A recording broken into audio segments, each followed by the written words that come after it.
ក្រនចង់សុំឲ្យមាននាងយល់ចិនស្រលាញ់ហើយចេញអានិនឲ្យបានកំព្រាស្រីប្រភេទខ្ញុំវាងស្នាអ្នកតាមប្រន់ទាចារឹងឲ្យពីធម្មជាតិខ្លាយជាបែបនេះមានមិត្តភក្តិបែរមានចិនស្នេហា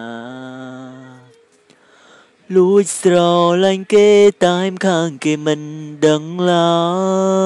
យមានការស្និទ្ធស្នាលកើតឡើងក្នុងតែក្តីស្រមៃអារម្មណ៍រំភើបពេលក្រៃដូចឡើងថាសួ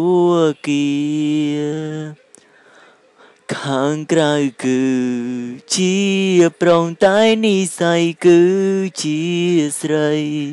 ស្រឡាញ់ហ៊ានលះបងអងគ្មានសល់អ្វី